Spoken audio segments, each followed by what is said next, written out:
Help Deconstructing Comics, Critiquing Comics, and To the Bat Poles move up to bigger and better things. Become a patron at patreon.com/deconcomics. This is Tim. I'm Lily. And this is Deconstructing Comics.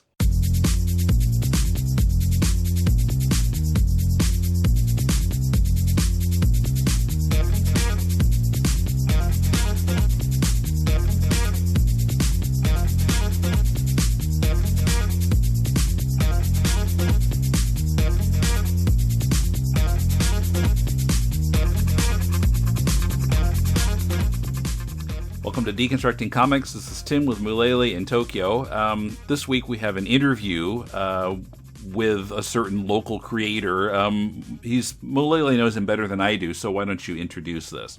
Okay, his name is Oscar, and I guess we'll leave it at that. He used to go by the name Midnight Please, and we reviewed his comic. Kai. Yeah, in episode 100 of Critiquing Comics. Yeah, and I have known him for about I guess 2 years, almost 2 years now. I met him originally at Comic-Con and the summer Comic-Con, and one of the comics shows here. Yeah, we had tables next to each other, and so Oscar was with his writer, a Frenchman named Pierre. What a stereotypical name for a French person. Yeah. But anyway, they had their next to mine, and I was just selling my comics, but we were talking in between sales, and basically at the end of the show, I wound up connecting with them through Line, and then eventually had drinks with both of them separately because they couldn't quite work out their schedules. But Oscar and I hit it off quite well, and I'm always looking for comic people to be a part of my community, just in general. And so we kind of became friends. We hung out every once in a while and we'd talk comics. And but eventually that kind of started to build into not let's make something together, but let's look at the process of making comics and what we can do with it. And then when he made Kai, he produced it, but it had a couple of problems with the production and the printing, and his sales weren't very good. And so he was kind of like, I produced another shit comic, and I maybe I should just give up this comics thing. And I was like, no, definitely continue, but let's look at how you've presented this and how you've gone about selling the book at expos. And you'd also talked to him about kind of publicizing himself, which was why you suggested that I interview him. Yeah, that was a major part of it, because the thing is, Oscar really doesn't like to have any of his personal information online. And so for him to do an interview and for him to say his name in a public space is a very, very, very big step for him. He was working under the name Midnight Please. And so every comic was by Midnight Please, which for me sounds like a deadline rather than a name. And so trying to get him to move away from that kind of thing and to be just upfront about it. Now, as he says in the interview, he's calling himself Big Fat Dog. Yeah, and that's kind of a company name. So we're still kind of looking at his identity in comics. And actually, for the new printing of Kai, I was able to get him to put his name. The comic itself says copyright Big Fat Dog and the year, but then there was no artist credit. When I pointed it out to him, he finally put an artist credit, and not his last name, but just his first name. So it says art and story by Oscar. Okay. And so, that is his real name, and it's quite a step for him. He's not quite ready to like really put himself out there, last name and everything, but at least his first name is there. His company is there. He has a company logo now. You can find him on Twitter, which is, it took 4 months to convince him to get on Twitter. And you can find him at Big Fat Dog Comics, I think. Yeah, I think that's right. Well, I'll link to it, but I think that's right. And definitely do check him out. He's very, very shy, but he is making some nice work. Yeah. So let's go to the interview, and then we'll come back and talk some more. I'm now in a park in Chofu in western Tokyo with Oscar. How are you doing? Hello, are we starting right at the bat? Yeah, sure, why not? Okay, cool. Well, Malayla and I have been talking about how the podcast isn't kind of friendly enough or something. Oh. So we're being more friendly here today. Hi. And it's January, but it's actually kind of warmed up a little bit today compared to what it's been the past few weeks. So Oscar is from a mysterious country in Western Europe, and he's the guy who was responsible for Kai, which is one of the comics that Mulele and I talked about on Critiquing Comics number 100. Where should we start? So, how long have you been in Japan? About 4 to 5 years now, and not ending anywhere soon, I suppose. But okay. How is Japan for you in terms of being a comics creator?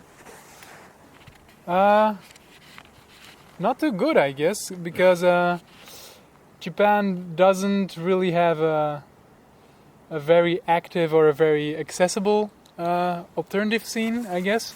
There is a lot of pressure to do things the right way and be very professional about everything, and being a comic artist or a mangaka has like a very specific set of rules, and the like flow, how do you get to your work is very defined. I actually have a Japanese friend of mine who I know was aiming to be a mangaka as well, and he is doing stuff really by the book, and that just illustrates how that how you cannot deviate from the set path. It's really like you go to the publishers, you get refused X amount of times, and it's all there's no back doors in anywhere, and I don't really like that approach to. Well, I prefer. It's typical in Japan that there's a certain way of doing something. Yeah, and there's no find your own way or anything. It's all of a. And there's a lot of power with the publishers are like these really powerful entities that and they decide what the public wants, kind of. I don't know, not to sound bitter, but yeah, because there's a large scene of like doujin and self-published stuff, but they're very self-conscious about being next to the professional circuit, and to the point where like a lot of known artists will have their day job and their main projects under the publishers, and then when they want a little more freedom, they have little side projects they sell in the events, but they're very aware that's like not their main source of income, and it's just like just for fun, kind of a. It's not supposed to be a main way of sustaining yourself, I suppose. Well, this is of course talking if you're not making pornographic material, because then you can make a pretty good living. But well, it's always interesting to me that some of the people at those shows, like Komite and Comic-It, are so much on a hobbyist level that if you buy some of their work, like their postcard or something, the artist's name is not on it. There's no URL. There's no way of remembering who this person was that made it. You buy the postcard and that's it. Well, yeah, the event specifically, I guess it is charming that you have literally these guys who just came from the Combini printer and just giving stuff away for free, sitting next to like some incognito major artist who wants to have like a little fun on the side, and has like all these kilometers of people lining up to buy his stuff. But Well, the last time I sold my English study stuff at Comitia was last summer. No, that was the first time in the spring. The table next, my daughter was helping me, and the table next to us was empty for the first 2 or 3 hours of the show. And then this young man and young woman came in, like, really late, and they kind of set up, and the girl sat down at the table, and the guy ran off. Well, it turned out that they were brother and sister, and he had created the comic, but he had a lot of trouble making copies, like, that morning. He was, like, spending way too much time at the copy shop. I don't know, he had some problems or something. So I can relate. So they got there really late, and then he wanted to look at the show, so he put his sister in charge of the table, and goodbye.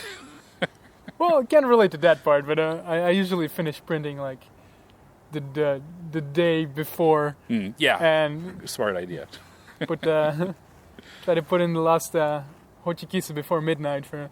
Yeah, the last staples. So what kind of comics did you read as a kid? I read like a real hodgepodge of everything, really. A lot of American comics, like Spawn. I was a big fan of Spawn, even though I caught it like on the back end when it was really already going dark. Why?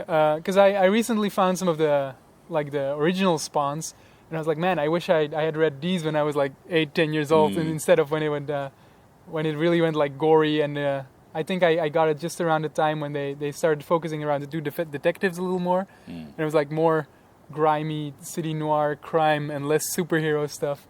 And but yeah, no, I was a big fan of like Spawn, loved the movie, like the Teenage Mutant Ninja Turtle comics. I don't really know which ones, but I used to catch a few of those every now and then, and pretty much any manga I could get my hands on, like the old paper Dragon Ball edition that they stopped making them, and you can't sell them anywhere because they're like this horrible edition of these very, very paper thin small pockets. But I used to devour those for. Yeah, so I guess this is what, like late 90s? Yeah, that's about the time where. Yeah, because we figured out that you've been alive as long as I've been in Japan, which is kind of scary for me, but. Something to think about. Especially since I didn't come here when I was 3 or 4. I was almost 24. So when did you start making comics? The first comic I made, I was thinking back on this, I made around 8 or 10, I guess. And then I went on a very long hiatus, about 10 years or so. But because I actually, after high school, I used to study animation. And for a while, my big dream was to be an animator or an animation director, actually. And I actually only went back to the idea of making comics after I kind of finished with the animation world, and I was like, okay, this is not really my thing, and I was looking for something else to do. And that's how I kind of came back to comics. And it's been around, I don't know, 3-4 years only that I really like make my official start as made a really crappy Red Riding Hood comic and sold that on Comedia, and then that's kind of the start of where I started calling myself a comic book artist. And, I see. Red Riding Hood comic.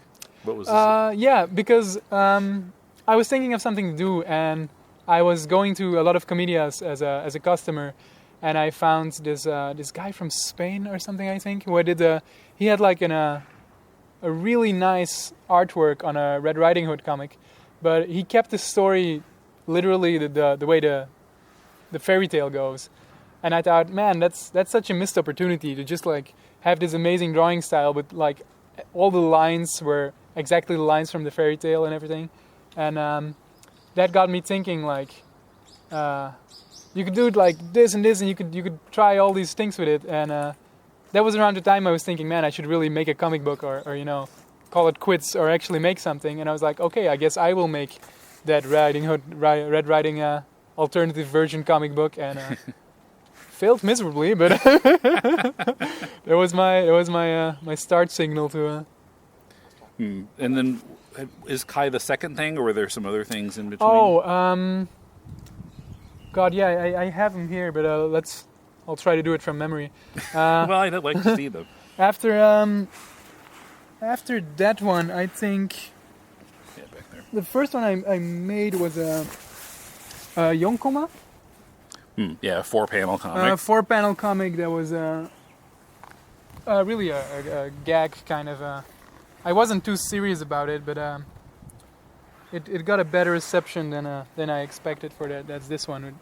Okay. It's called My Salad. My Salad, and that got like a spiritual sequel, which is this is actually the one after that. It's called Maho Sarada or Magic Salad.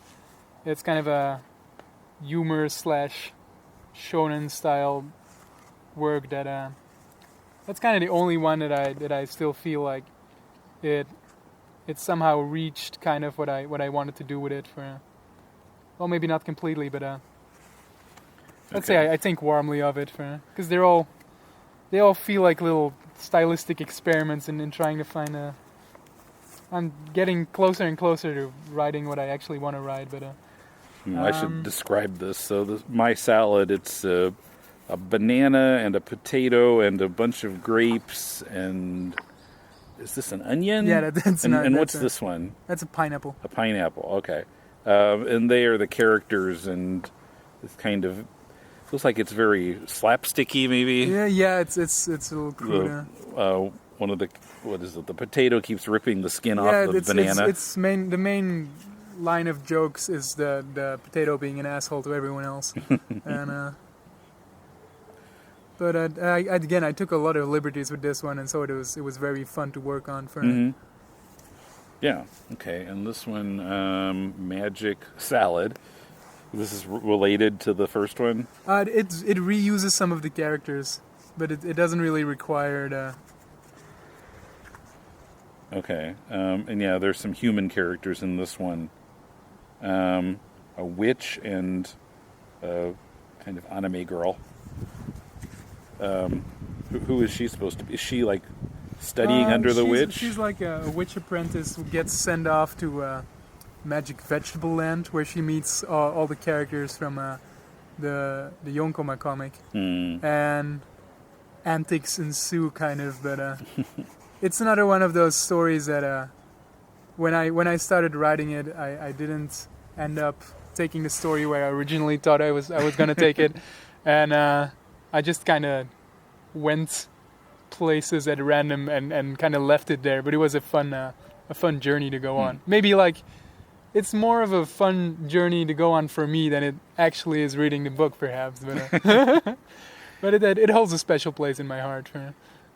So now these are in Japanese. Are there any English editions of these? I started on some of those, I think, but I never finished quite, because I'm always moving forward to the next one rather than trying to translate. But no, I think Kai is my having no words whatsoever is like my first more accessible comic for. Oh, this is my very first one. The Red Riding Hood one. So you kind of tend to work in a manga-ish style? I do. I guess that's it's a bit of a crutch right now because most of the stuff I draw end up being drawn like real vanilla anime style, but it's not necessarily the direction I want to move into starting from now. But I guess I want to get to the point where I have more of an original twist in the flavor than I see. So what kind of story do you think you'd like to do? One like I said, I used to read like those gritty Spawn comics, and lately I'm a real big fan of Dorohedoro, which is it's a seinen manga, which means like there's lots of blood and gory battle scenes, and for example, Berserk is also one I really like, that like this genre of gritty, more adult-focused comics is one thing I always wanted to try, because I love reading those, but I always end up drawing these more cutesy, anime-stylish things, and I wanna give like the real, real violent and gore one a try. For that's been on my to-do list for a while. I see. So Kai. What was the inspiration for Kai? The inspiration for Kai, I don't know if you know the new Ghibli movie, the Red Turtle. Okay. Because Kai was written, I'm remaking it now a little for a risography print. But when I originally wrote it, I wrote it right after the movie hadn't come out yet, and there was a museum, like an exhibition around the Red Turtle, and where you just had a few of these images of like turtles swimming in these tropical seas, and I saw the movie actually while after finishing Kai, like reworking it now. I actually saw the movie, and it's very different from what I thought it would be. So I'd have to say Kai is more inspired on the image I had made for myself of the movie. I liked especially the scene with like the large shots of the turtle floating around in the water. It's one of the images I used in Kai as well. And I guess another big inspiration of mine was I wrote the artist name down, but I forgot it. So the guy who made Alien 9, he tends to make a lot of very weird comics in which it's mostly like a group of children and aliens come and they get like deformed into this cute, creepy There's a lot of like transformation sequences, and I wanted to try something similar, like having these really wacky deforming sequences that don't really make sense for and he actually is also, that's like his main published work, but he also appears at Comitia. Well, I guess the last one thing I would say that kind of inspired me is my first diving experience, actually, that I think was last year or maybe the year before that I had my first diving experiences in Okinawa. And I got really lucky because I had a really nice clear sea for me, and so it was a beautiful spectacle of all these coral and whatever. And I think that the impression that left on me is something that might have inspired me to make something like underwater based for. But I like the sea both as the actual physical sea, but also as a theme for comics. And I think I definitely want to return to the general themes of Kai for some other works later on. Coming up, the Calvin and Hobbes strip that exemplifies Oscar's approach to his work. The inspiration both Mulele and Oscar got from Natalie Andreessen's Swim Team Superstar. Mulele talks about the design of his books and finding printers who can fulfill his wishes, and more.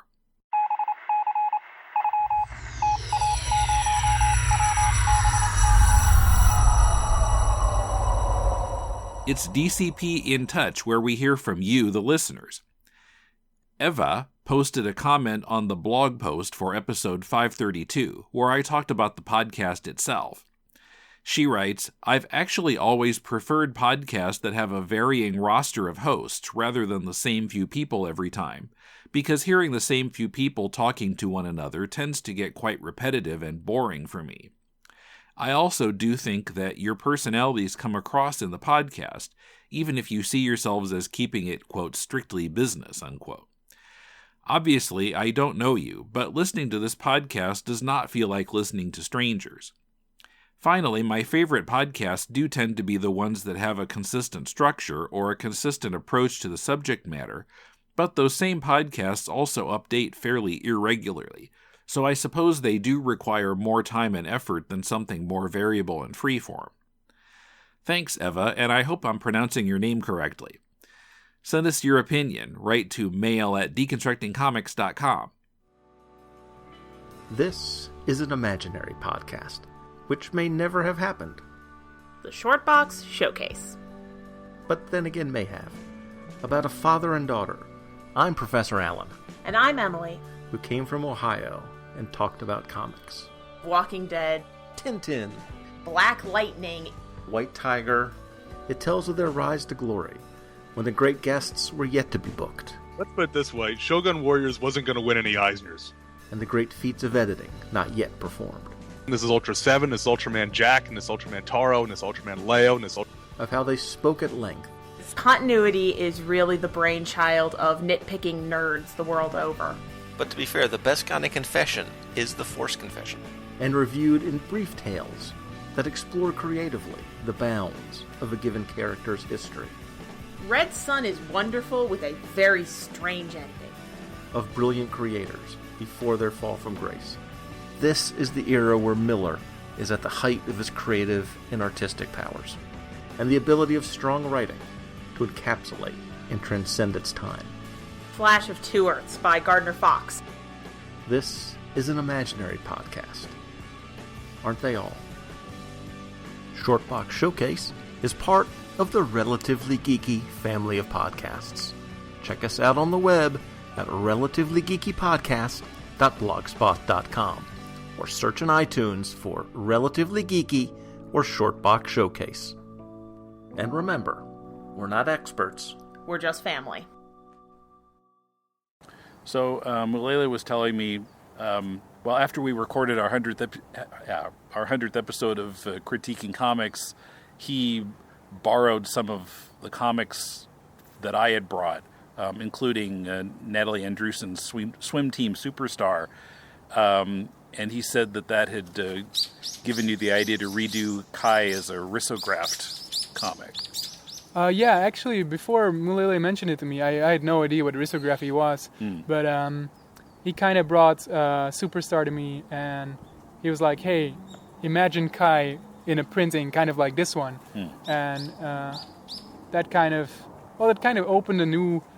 Because Mulele is an artist who thinks very highly of his printing, and he has he really wants his printing done in specific ways and everything, yes. Which are things that I, up until this point, before remaking Kai, I hadn't really considered printing to be that large a part of the process. I used to focus on just getting the artwork, getting the story, and then printing was like an afterthought.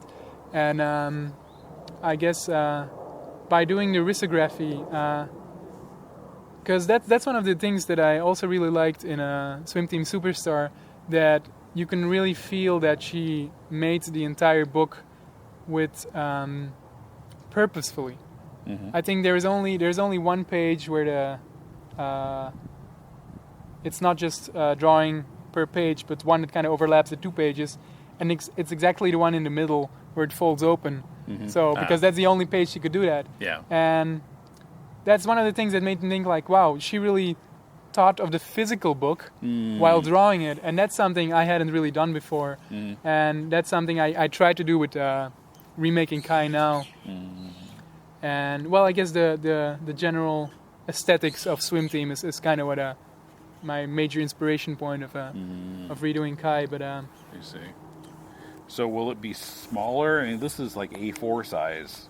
Oh yeah, it will be. I think A6 or A5. I do tend to get those mixed up for. Okay. So one size smaller than a. One size smaller, so A5. Yeah, A5 is a. Okay. So Americans think roughly half letter size is what it would end up being, because different paper system in America. So. Yeah, because from the beginning, Kai there is not too much detail in it, as in that anything would get lost if it's any smaller. I just have a tendency to, once I'm done making a book, I just want to print it really large. Because I'm not really thinking of how I want to present the product, but just being in this moment of proudness and having finished something is just make a really big print of it and poster size. Yeah. But I was talking to Mulele about that as well. It's if it was up to me, I would just always print poster size comics, but no one would buy them. But so I need to think that out a little more properly. So that's why I'm getting a smaller format this time and seeing what that does. Are you redrawing anything, or would it be exactly the same originals?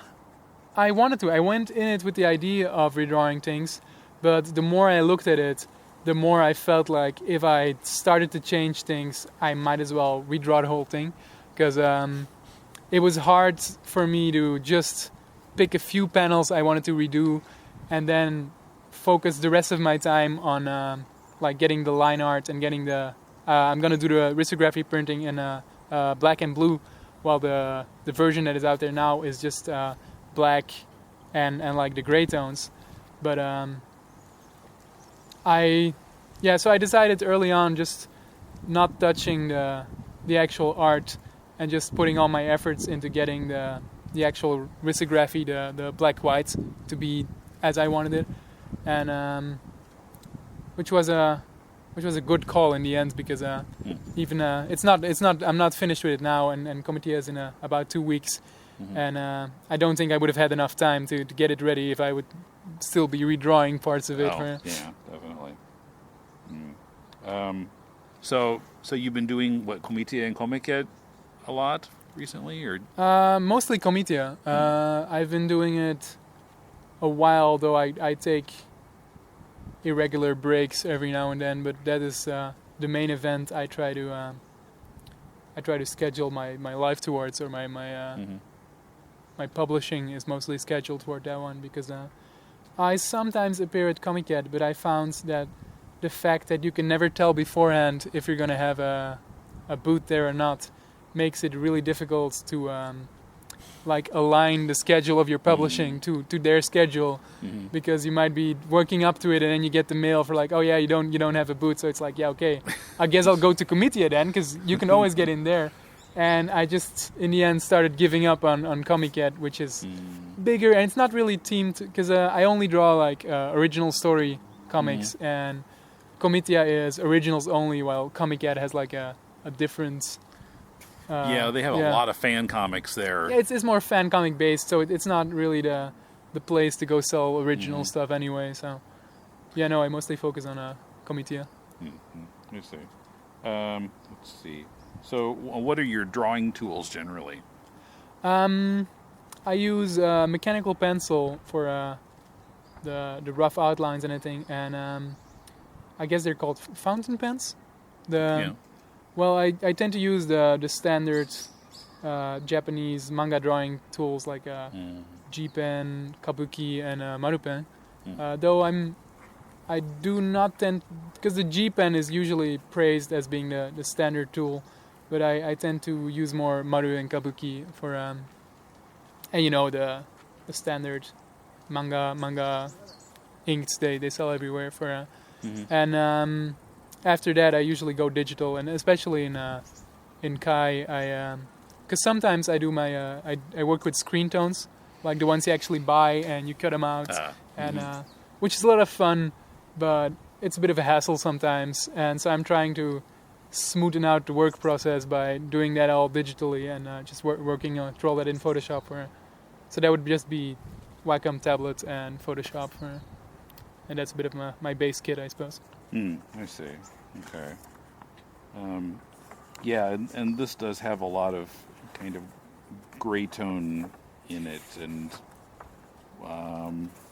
what's the word I'm looking for here? Gradients, yeah. Gradients, yes, thank you. I haven't used it. I don't use Photoshop much these days.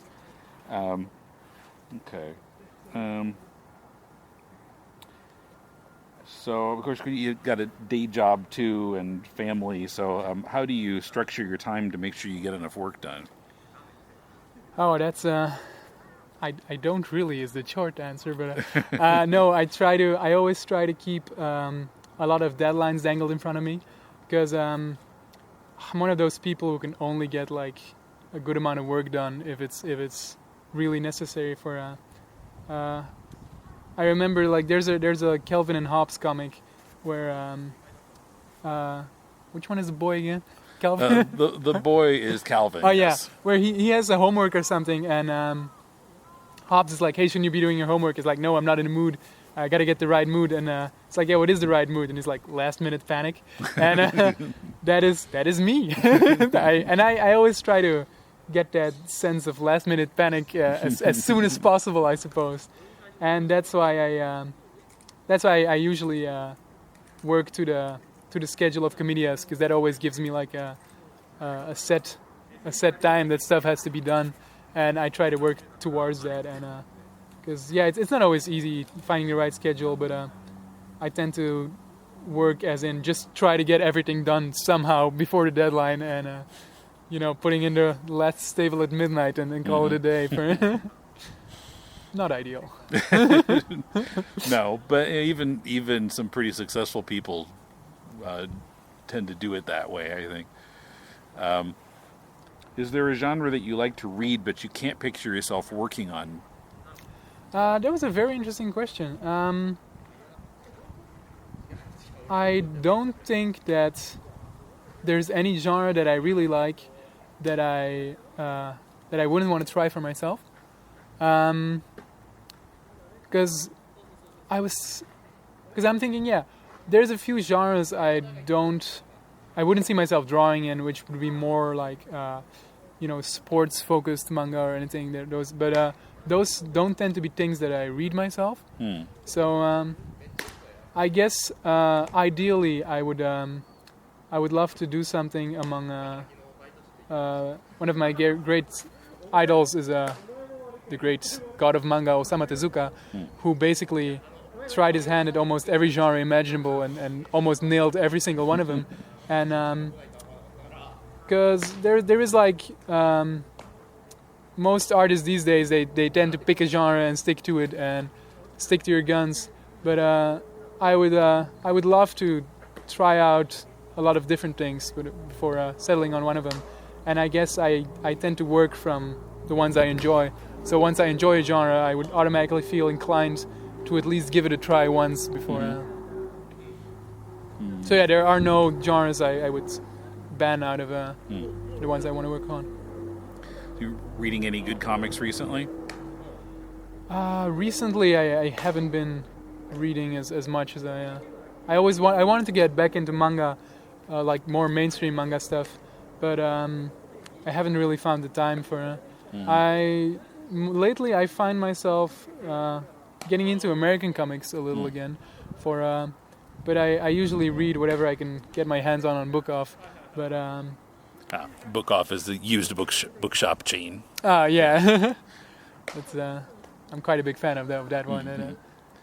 Yeah, I'm surprised how much English stuff they actually have at Book Off sometimes. Yeah, if you find the right store, you can find quite a treasure cove of even sometimes underground American stuff that I guess that's the thing that I recently read. I forget who did it, but Black Hole. Oh yeah, it was just discussed on Deconstructing Comics recently. Charles Burns. Yeah. I got a hold of a few of his comics, and I found those really amazing, and the whole, not superheroes, not mainstream American comics is like a bit of an unexplored vein of comic ore that I struck recently. And, I'd love to read some more among those lines when I find the time. Now, do you have a website for your comic stuff? Yes, I currently have a Pixiv account. Pixiv. You can find me at Twitter, because I kind of rebranded my name from... I used to publish under Midnight Please, but the name, it didn't really work too well, both in English and Japanese. So Yonaka Kudasai. so I came up with Big Fat Dog, which is I picked it because in Japanese, the big fat dog, the kanji have they're kind of the same. Big kind of and looks fat funny. and dog all look similar. And the Chinese characters. And it sounds okay in English, so. And no, I have a Twitter account as well. Look at me being modern. And if I remember correctly, it's at Big Fat Comics, if that is how Twitter works. Yeah. And you can follow me there or on my Pixiv account, which is also Big Fat Dog. Way easier to remember than Midnight Please. Okay, so you got Komiti in a couple weeks, and then what are you going to do next, comics wise? Well, I think my next step is to get a booth at the Comedia after the one that's going to come up now. And, so it'd be the Golden Week one in May. Yeah, I'm still pretty big into risography, and because I remade Kai for risography, and doing that made me really interested in building a comic from the ground up, having risography in mind from the beginning, and I think that will definitely be my next project for the next comedian. Okay, all right, great. So thank you very much. Thank you very much for Okay, so as you heard Oscar say, Mulele has been talking with him about presentation of the comics and printing, and I know Mulele has put a lot of thought into that with his own work, or with your own work, with Mindgator and with Word Crime Theater and whatever. So, talk about why do you put so much thought into it? I like the design of book.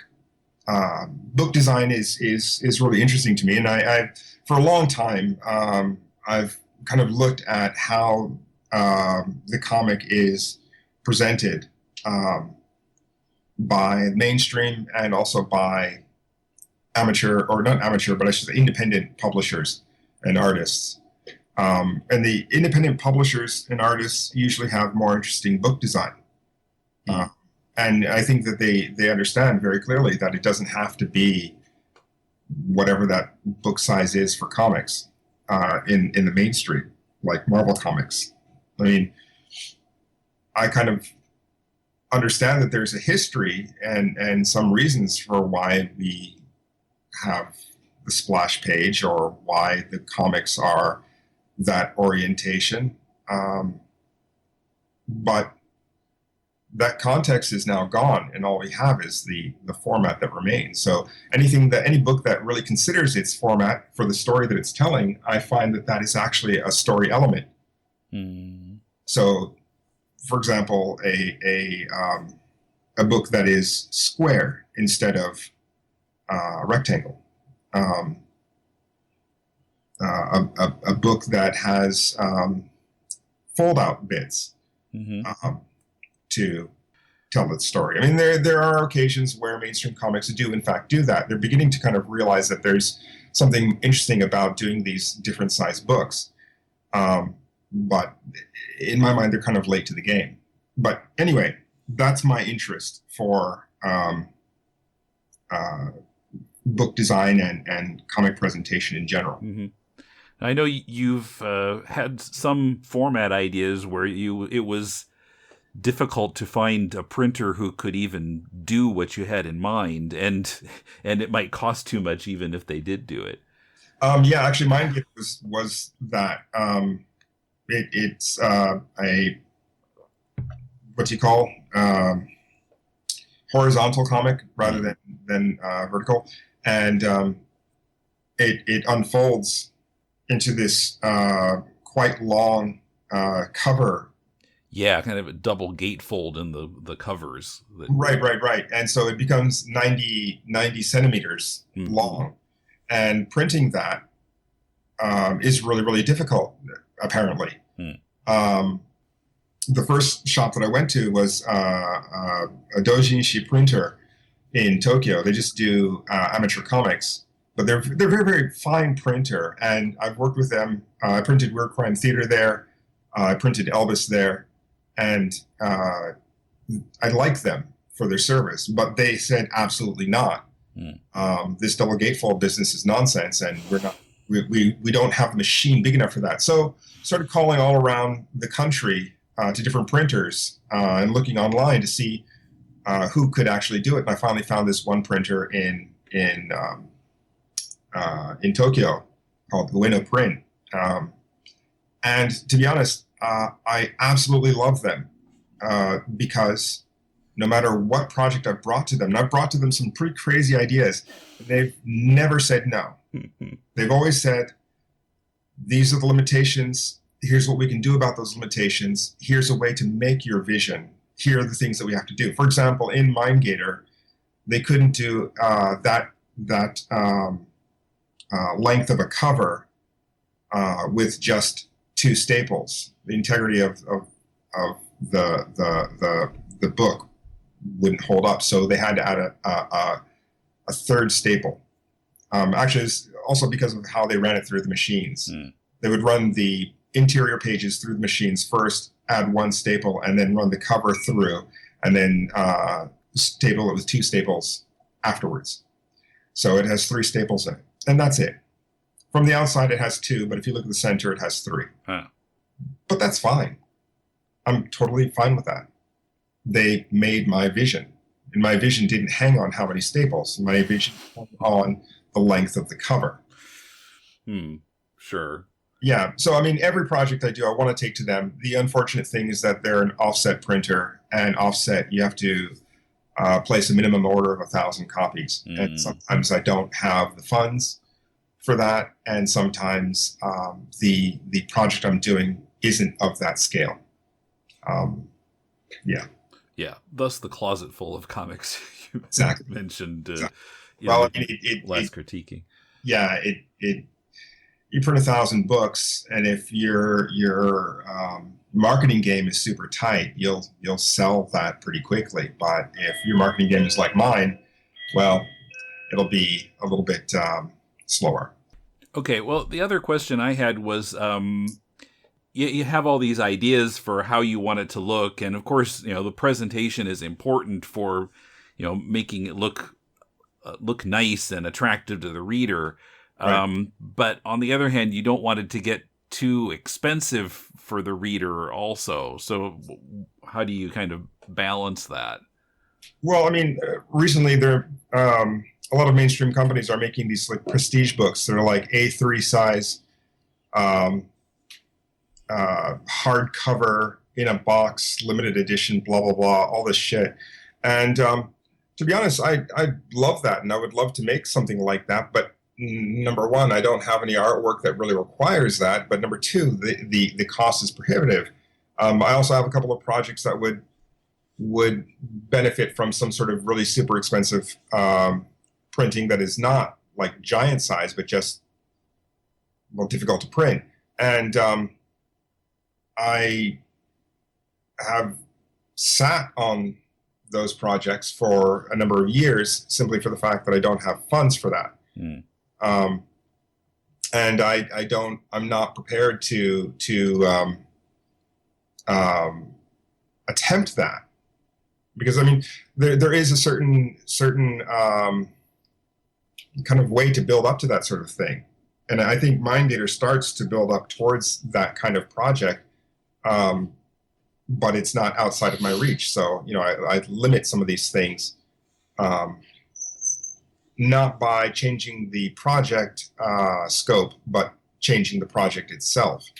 So that project is that project, and it does require that kind of printing. That is integral to the project that it is. But if I can't do that printing, I'm not doing that project. Or at least not right now. I should say that the project that Oscar is doing, he's doing a risograph print. Mm-hmm. And I am also doing a small project, which is going to be a risograph print. I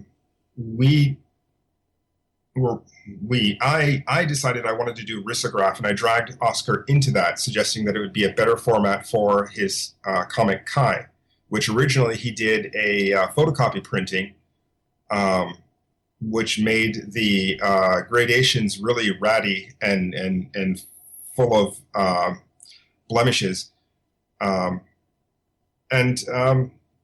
Basically made it was also A4 size. Yes. Each page was A4, which made it just way too big. It was not, it's a cute small story and deserves a cute small printing. Yeah, it was bigger than a regular mainstream comic even. Yeah, and it just seemed to have a lot of fat just from the size. And so as a smaller book, it would, I think, do better. So we actually started looking at one of the books that you lent me, Swim Team Superstar, by Natalie Anderson. This is a beautiful, beautiful book. From its riso printing cover, which is, I believe, two-color, yellow and blue, to its interior, which is just blue. It's, I think, 16 pages in all. Something like that. You've got my copy, so I can't look at it. Yeah. Well, about that, man, I do want to buy it from you. I kind of like it back. Well, I do kind of want to buy it from you. It's specifically because Natalie Anderson's website says, "Sorry, sold out."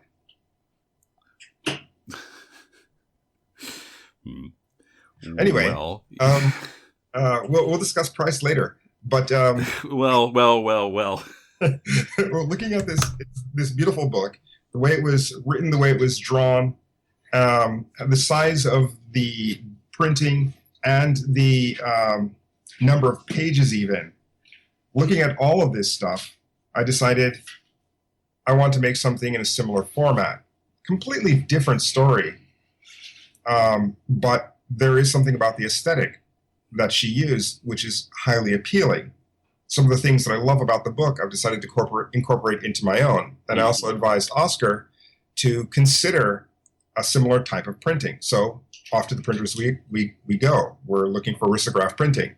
The thing about risograph printing is it's not as cheap as I had hoped, but at the same time, that's specifically because we are doing a small print run of 100 books rather than 1,000. If we do 1,000, then yeah, it's super cheap. But because of the small number, the price goes way up. But still, as an aesthetic, it's something that we're experimenting with. A couple of things are not going to go exactly to plan. One of which is that the size of the comic is A5. A5, no, sorry. A little bit smaller. Yeah, hers is like a quarter of letter size, I think. Yeah, I'm sorry, I'm not exactly sure of the size according to the AB system. But the comic that I'm going to print and that Oscar's going to print is actually a little bit bigger. We're still looking at how this thing works and how to produce it. And also, given the incredibly tight timeline on which we're trying to produce these things, there are going to be some things that are not 100% to our liking for the first printing. But for future projects or future printings of this book, those things will change. What I've decided to do for my book, I'm not exactly sure about Oscar, but for my book, I'm going to print 50. And then I'm going to make some adjustments. And then I'm going to print a second 50. And then that's it. 100 copies done. They're not going to be exactly the same, the first 50 and the second 50, of course, but the idea is to do a very limited run of this book.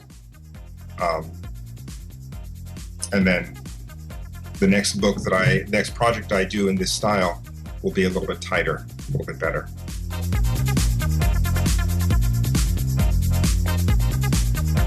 Oscar is at Big Fat Dog Comics on Twitter, and Mulele is at Mulele Redux. We are at Decon Comics on Twitter, and you can write us at mail@deconstructingcomics.com, or look up Deconstructing Comics on Patreon, Tumblr, Facebook, and YouTube. All our social media links can be found on the right sidebar at deconstructingcomics.com. Also, please give us a review on iTunes or Stitcher. Our theme is from bensound.com. If you're looking for some constructive feedback on your comic, send it to us and Mulele and I will critique it on our spin-off podcast, Critiquing Comics.